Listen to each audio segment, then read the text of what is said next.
Salam alaikum, bonjour, bonsoir, haythama kuntum, et bien entendu, Azul. Tout d'abord, Ramadan Karim wa Mubarak à tous les musulmans du monde. Saha fturkum, saha suhurkum, saha siyamkum. Par cette vidéo qui sera en deux parties, je tiens à apporter à mes concitoyens algériens musulmans des informations concernant l'âge de Aïcha radiyallahu anha quand le prophète Mohammed sallallahu alayhi wa sallam l'a épousée en consommant le mariage. Il est dit qu'elle avait 6 ou 7 ans quand le prophète a conclu le contrat de mariage et l'a consommé quand elle eut ses 9 ans.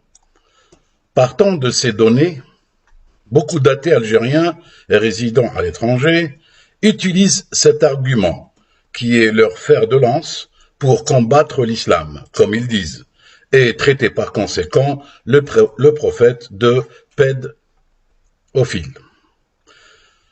Après de longues heures de recherche, je suis arrivé à la conclusion, ma conclusion qui n'engage que moi, que le prophète Mohammed n'a jamais été ce que les athées algériens disent de lui. Je tiens à préciser que je suis plus un croyant qu'un musulman, ce qui est une autre histoire, raison pour laquelle cette vidéo a été faite sans parti pris et sans passion aucune, avec comme seul but partager les informations que j'ai trouvées et que j'ai recoupées en fonction des époques, des contextes et des datations. Dans le livre de Ibn Hisham As-Sira, adapté des récits de Ibn Ishaq, qui était le premier biographe du prophète, il cite que Aïcha a été parmi les premiers croyants. Elle a été la 19e après sa demi-sœur Asma à croire en la révélation du prophète Mohammed, révélation qui était encore gardée secrète, soit de 610 à 613 avant la proclamation publique au monde. Al-Bi'ta Jahran. Donc, selon Ibn Ishaq et Ibn Hisham, Aïcha ne pouvait être née en 614, comme il est mentionné un peu partout. Il est dit dans le livre Sira de Ibn Hisham que Aïcha était jeune, sarira, et non radi'a, nourrisson. C'est-à-dire, elle était une petite fille et non un nourrisson. Et donc, petite fille qui avait donc assez de maturité pour croire en la révélation du prophète, contrairement à son frère Abdurrahman, qui ne s'est converti à l'islam qu'en 628 lors du traité d'Al-Hudaybiyah, Sulh al-Hudaybiyah. Tabari, dans son livre Histoire des nations et des rois, Tarikh al-Umam wal-Muluk, volume 4, page 50, maison d'édition Dar al-Fikr Beyrouth, 1979, à propos de la vie d'Abou Bakr, il est écrit que ces 4 premiers enfants sont nés en Jahiliya, en période pré-islamique, c'est-à-dire avant 610. Aïcha était le 4e enfant d'Abou Bakr, après Asma Abdullah et Abdurrahman, issus de 2 épouses différentes, Qutayla et Ramman. Donc, cela exclut que Aïcha est née en 614. Avant les fiançailles avec le prophète, Aïcha était déjà fiancée à un dénommé Jabir ibn al-Mut'im. Si, comme il est dit que le prophète avait demandé sa main à Aïcha quand elle avait 6 ans, alors elle avait quel âge quand elle a été promise à Jabir ibn al-Mut'im? Toujours, bien entendu, selon Tabari dans son livre Tarikh al-Umam wal-Muluk, volume 3, page 186. Dans Sahih al-Bukhari, numéro 2880 ou 2880, Kitab al-Jihad ou Sir Bab Ghazw al-Nisa wa Qitalihinna ma'a al-Rijal. Aïcha a participé à la bataille de Uhud avec une autre femme nommée Sulaym. Or, selon Hadith Sahih de Bukhari, volume 3, livre 48, numéro 832, il a été rapporté. Un jeune homme du nom de Ibn Omar a dit « Le prophète ne m'a pas permis de participer à la bataille de Uhud du fait de mon âge. J'avais 14 ans. Mais le jour de la bataille d'Al-Khandaq, j'avais l'âge requis.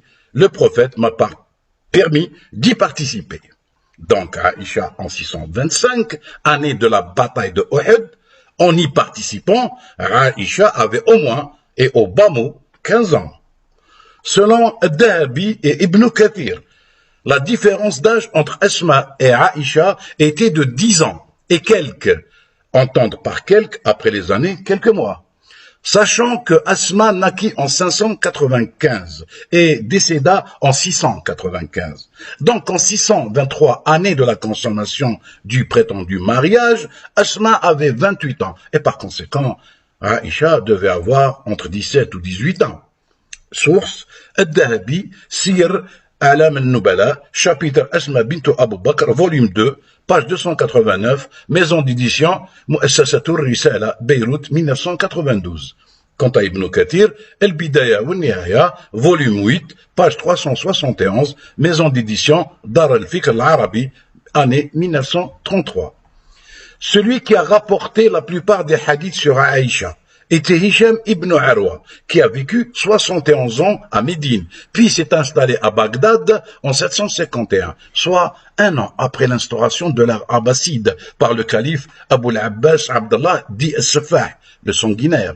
Il est important qu'à cette époque, l'État abbasside, pour renforcer le nouveau État musulman, les chiites, voyant en ce calife As-Safah le Mahdi, renforcèrent les rangs abbassides. Selon Malik ibn Anas, qui était un des élèves de Hisham ibn Arwa, a rapporté que ce dernier, Hisham ibn Arwa, n'a jamais cité un hadith sur Aïcha pendant son vécu de 71 ans à Médine. Tous ces hadiths ont été dits pendant les 12 dernières années de sa vie à Koufa, Bagdad.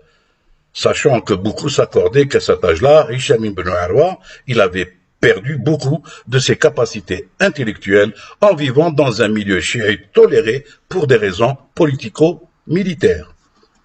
À suivre. Récapitulons ce qui a été dit lors de la précédente vidéo.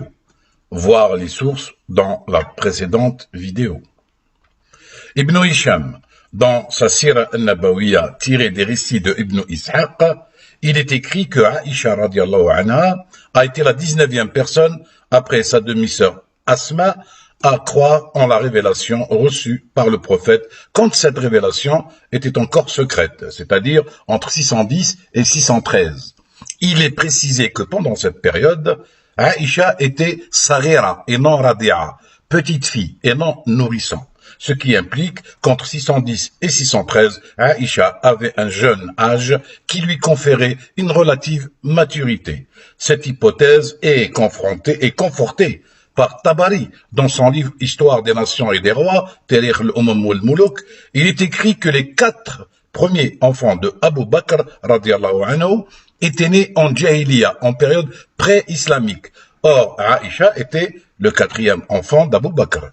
Dans ce même livre, Tabari nous apprend qu'avant les fiançailles de Aïcha d'avec le prophète sallallahu alayhi wa sallam, Aïcha était déjà fiancée à un dénommé Jabir ibn al-Mut'im.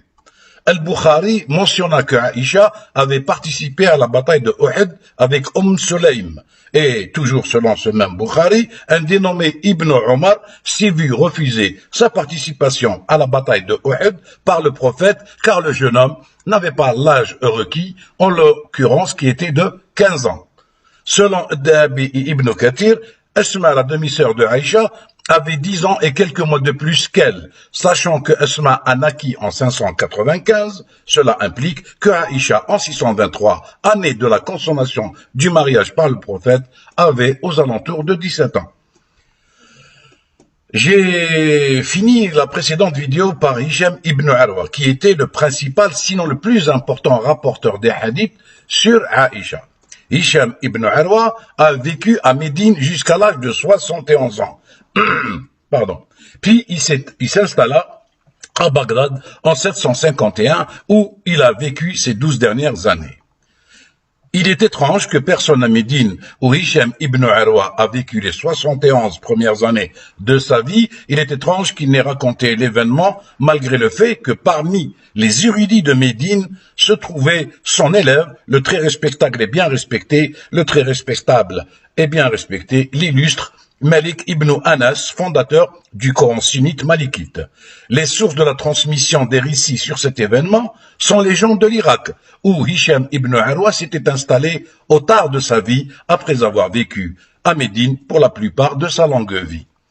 Tahzib ou Tahzib, Ibn Hajjar al-Asqalani, maison d'édition Dar Ihya Turat al-Islami du XVe siècle, volume 11, page 50, l'un des livres les plus connus sur la vie et la fiabilité des narrateurs des traditions du prophète, rapporte que, selon Ibn Yaqub al-Shaybah, Hisham ibn Urwa est très fiable. Ses récits sont acceptables, à l'exception de ce qu'il a relaté après avoir déménagé plus tard en Irak.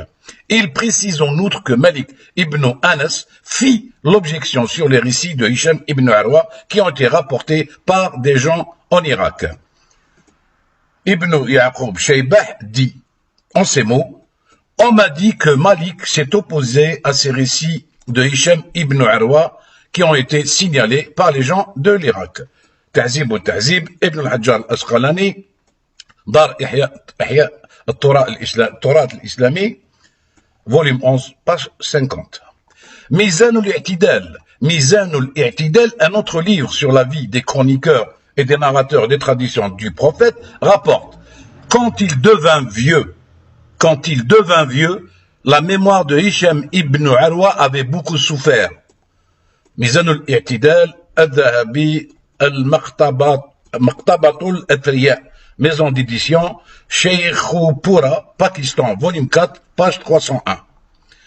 Conclusion. Après ce qui a été rapporté dans la vidéo précédente et celle-ci, sur la base de ces références qui font autorité, la mémoire de Hisham ibn Urwa a été défaillante à la fin de sa vie et ses récits à un âge avancé pour l'époque ont été rapportés sans discernement par des sources irakiennes.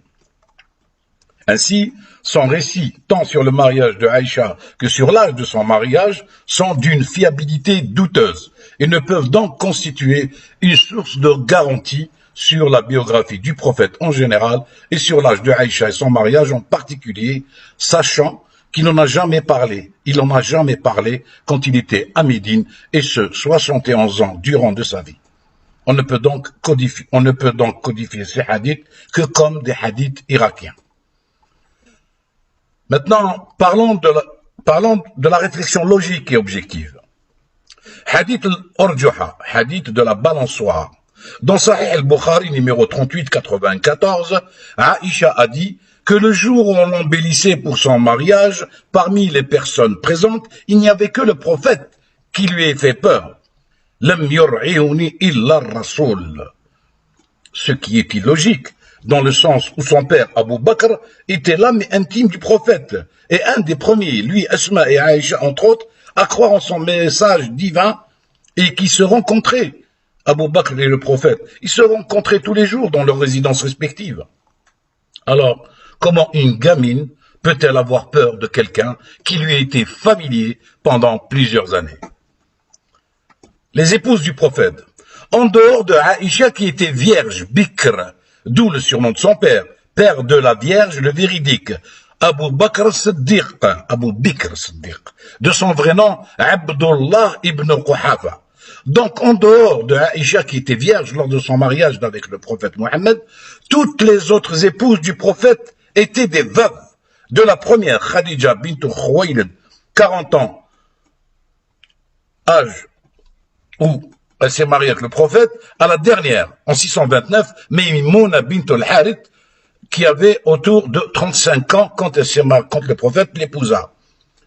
Pour Zaynab bint Jahsh, elle était déjà veuve, selon certaines sources, avant d'épouser Zayd et d'en divorcer pour être épousée par le prophète, et elle avait autour de 35 ou 37 ans quand le prophète l'épousa. Source, Zaynab bint Jahsh, Encyclopedia of Islam, volume 11, page 484. Si le prophète était pédophile, comme le prétendent certains athées algériens, confortés par la cohorte de mercenaires athées français, pourquoi alors le prophète, de par son statut de messager de Dieu, de chef militaire, de grand guide spirituel, de commandeur des croyants et puissant sur terre qu'il était, pourquoi n'a-t-il pas profité de cette posture pour donner libre cours à sa déviance sexuelle envers les gamines, sachant que nul n'aurait osé s'opposer à ces travers sexuels? Comment un pédophile, qui est un prédateur sexuel par définition, qui a tous les pouvoirs, comment se passerait-il d'assouvir son vice en toute impunité, ne se contentant que de veuves comme épouses dont la plupart avaient la trentaine? À part Aïcha, dans l'âge de son mariage avec le prophète, dont l'âge est très controversé, pourquoi l'histoire n'a pas retenu le nom d'autres fillettes qui auraient été victimes de ce prophète?